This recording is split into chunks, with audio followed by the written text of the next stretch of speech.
Assalamualaikum warahmatullahi wabarakatuh. Halo Nutrizen, selamat datang kembali di NutriCast, Nourishing Your Journey to be a Brighter Future.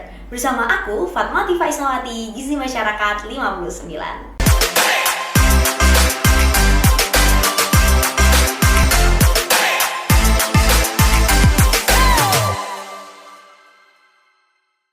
Halo Nutrizen, gimana nih kabarnya? Udah memasuki minggu kelima kuliah nih ya. Kayaknya udah mulai sibuk-sibuknya menjalani akademik dan juga mungkin teman-teman yang organisasi juga nih.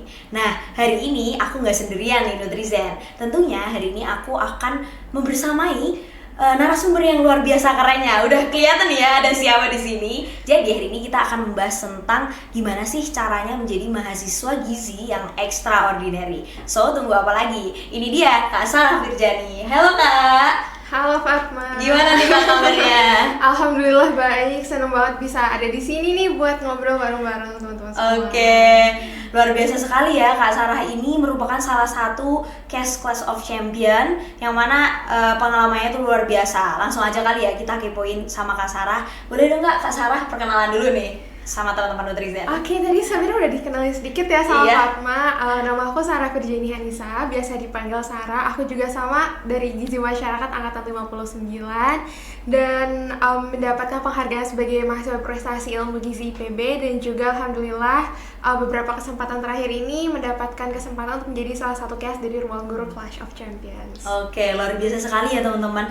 Kak Sarah ini merupakan salah satu Mapres IPB juga, yang mana kemarin itu lagi hangat-hangatnya diperbincangan nih karena Kak Sarah habis mengikuti Class of Champion Ruang Guru ya Kak Sarah ya. Boleh dong Kak, aku kepo nih tentang cerita Kak Sarah, gimana sih kok bisa ikutan COC gitu. Oke, sebenarnya ini adalah pertanyaan yang banyak banget ditanyain Iya, ke aku. bener banget, Gimana sih pastinya. bisa jadi salah satu case dari COC gitu. Jadi aku tuh diundang, jadi diundangnya tuh sebenarnya caranya banyak ya. Kalau aku sendiri diundangnya melalui LinkedIn.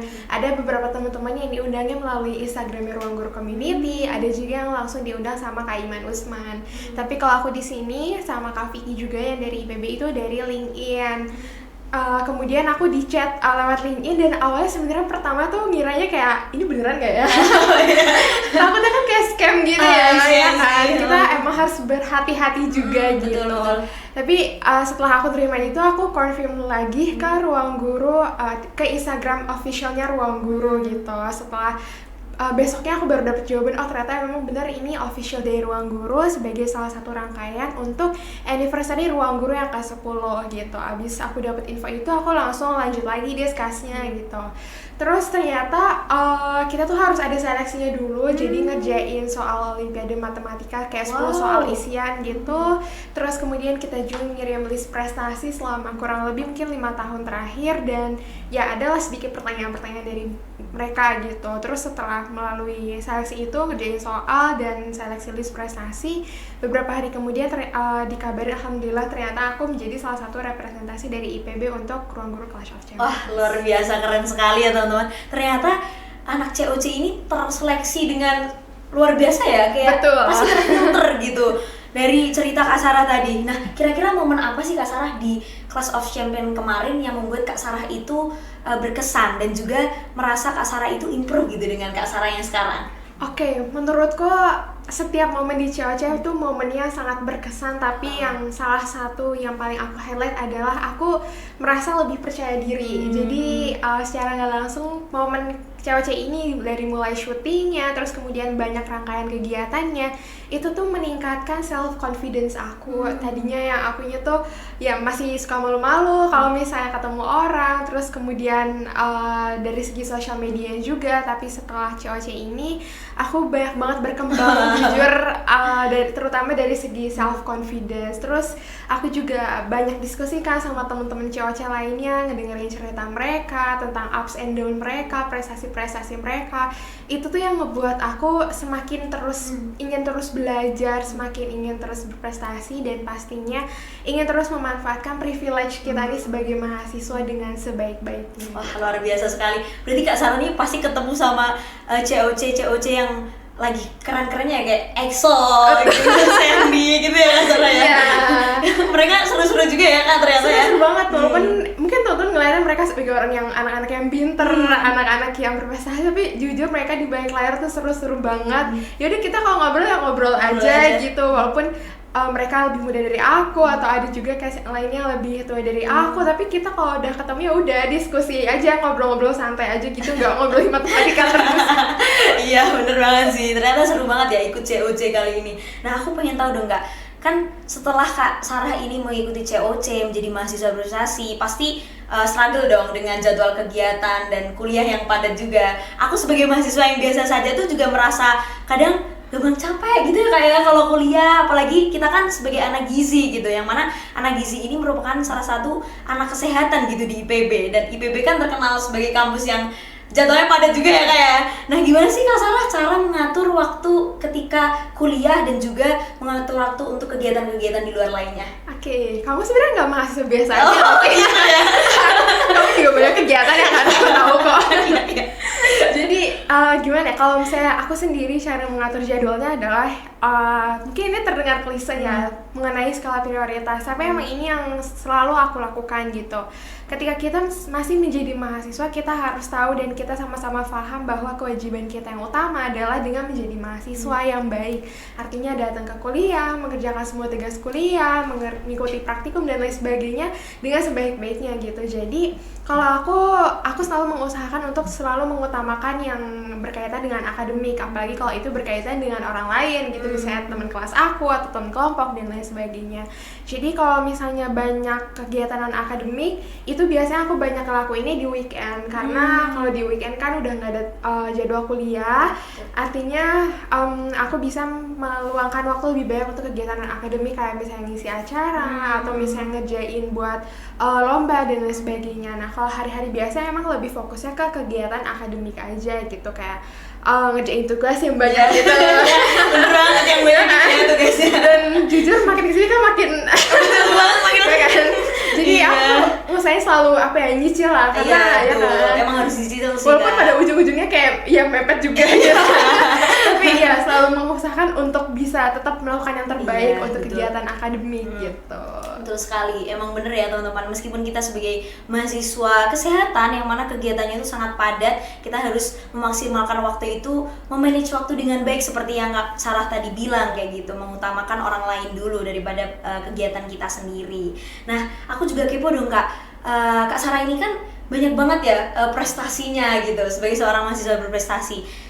Tips dong Kak buat kita nih para Nutrizen di rumah dan juga mahasiswa di seluruh Indonesia tentang gimana sih cara Kak Sarah biar tetap pede gitu untuk mengikuti berbagai cabang lomba yang selama ini Kak Sarah ikutin, dan ups and down-nya tuh apa sih, boleh dong diceritain gitu. Oke, kalau kita bicara mengenai mahasiswa berprestasi, sebetulnya mahasiswa berprestasi itu tidak hanya dilihat dari kompetisi atau lomba aja gitu ya. Kalau kita berpacu pada buku panduannya Mapres Nasional, itu tuh banyak banget kategorinya gitu untuk capaian unggulan. Memang yang pertama ada kompetisi, kemudian ada pengakuan, penghargaan, pengabdian masyarakat, terus publikasi, organisasi, itu tuh semuanya dinilai dan punya poinnya masing-masing.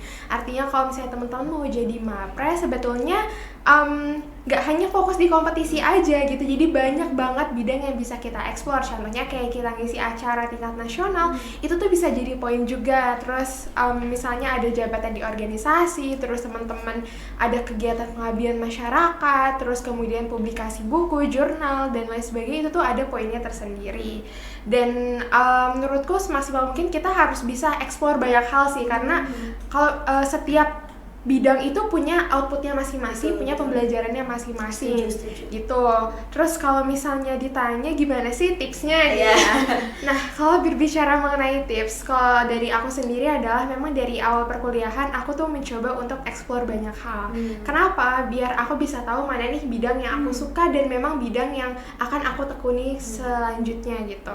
Nah waktu awal tuh aku sempat juga ikut kayak MUN, terus ikut scientific writing, terus dan lomba-lomba lainnya. Ternyata aku lebih sukanya ke bidang scientific writing atau ke penulisan ilmiah gitu. Nah kan aku udah tahu nih aku sukanya di mana, aku terus belajar dari cutting, dari banyak hal, terus kemudian juga aku belajarnya dengan sistem learning by doing. Artinya ketika aku udah dapet nih sedikit mengenai gimana sih cara nulis esai, aku langsung praktekkan ke lomba gitu. Jadi menurutku lomba itu bukan hanya untuk mencari juara atau untuk mencari sebuah penghargaan, tapi menurutku yang paling penting dalam kita mengikuti lomba adalah gimana sih cara kita bisa belajar banyak hal baru. Dan kalau misalnya teman-teman kerasa aku udah ikut banyak lomba tapi aku nggak pernah menang nih, itu gimana sih?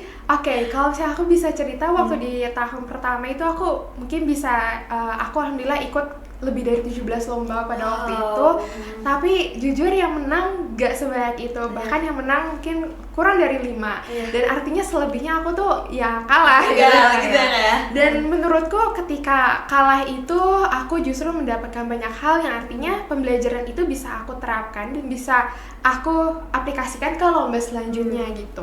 Jadi teman-teman, kegagalan itu bukan merupakan suatu hal yang aneh, justru itu adalah suatu hal yang harus kita normalisasi dan kita terima, karena orang-orang hebat yang seperti teman-teman lihat sekarang, teman-teman COC yang udah all-in-nya sampai tingkat internasional, teman-teman harus tahu bahwa mereka itu sudah mulainya dari SD dan mereka sudah melalui banyak kegagalan juga gitu.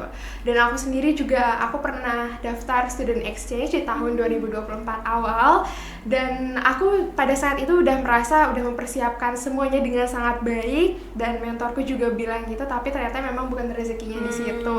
Tapi ternyata rezekinya adalah untuk menjadi salah satu case dari Ruang Guru Clash of Champions. Artinya ketika kita merasakan suatu kegagalan, ada banyak hal yang harus kita lakukan setelahnya. Yang pertama adalah evaluasi diri, apa sih hal-hal apa aja yang harus diperbaiki selanjutnya, dan apa sih kesalahan-kesalahan yang dilakukan. Dan yang kedua adalah percaya bahwa ketika satu pintu tertutup maka akan ada 1000 pintu lainnya yang terbuka. Wah, luar biasa sekali. Aku setuju banget sih sama statement Kak Sarah, yang mana banyak kegagalan, banyak juga keberhasilan ya Kak ya.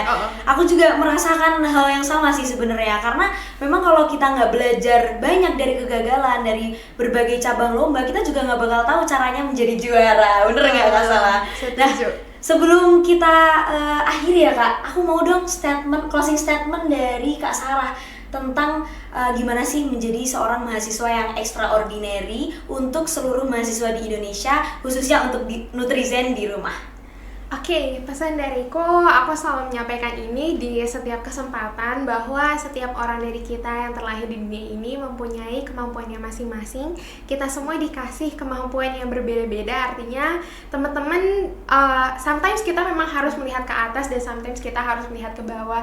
Tapi jangan jadikan, ketika kita terus melihat ke atas, jangan jadikan diri teman-teman sebagai orang yang insecure, karena teman-teman harus percaya bahwa teman-teman juga punya kemampuan dan setiap orang punya red carpetnya masing-masing. Artinya just focus on yourself, karena setiap orang itu berlari di jalan yang berbeda-beda gitu. Dan satu pesanku yang lainnya adalah manfaatkanlah setiap kesempatan yang ada, apalagi setiap kesempatan yang kita dapatkan selama berkuliah ini, karena menurutku menjadi mahasiswa aja itu merupakan sebuah privilege yang gak bisa dimiliki oleh setiap orang. Jadi ketika teman-teman sudah mendapatkan kesempatan itu, sudah mendapatkan privilege itu, maksimalkanlah kesempatan itu sebaik-baiknya, tidak hanya buat diri teman-teman tapi juga buat orang lain. Karena menurutku puncak tertinggi dari kita apabila kita sudah bisa berprestasi atau mendapatkan banyak hal adalah dengan berbagi. Artinya ketika berbagi kita bisa memberikan banyak kebaikan kepada orang lain dan meninggalkan jejak kebaikan selama di dunia ini. Wah, luar biasa sekali teman-teman semuanya. Aku kayaknya bukan Nutrizen aja deh yang terinspirasi dengan Kak Sarah Virjani ini, tapi aku sendiri juga merasa amazed gitu dengan ada yang Kak Sarah di sebelahku ini. Dan Kak Sarah juga salah satu teman kelasku ya. Jadi kayak aku selalu terinspirasi dengan Kak Sarah. Oleh karena itu terima kasih banyak Kak Sarah atas waktunya untuk datang di NutriCast episode ketiga kali ini. Terima kasih banyak. Terima kasih juga. Iya. Semoga lain kali kita bisa chit-chat lagi ya Kak ya. Iya. Untuk itu terima kasih Nutrizen telah mampir di episode ketiga kali ini. Tunggu terus episode selanjutnya. Dari aku Fatma Latifah Ismawati dari GM59 pamit undur diri, dan teman aku Sarah Virjani dari GM59 juga pamit undur diri. Sampai jumpa di episode selanjutnya. Dadah.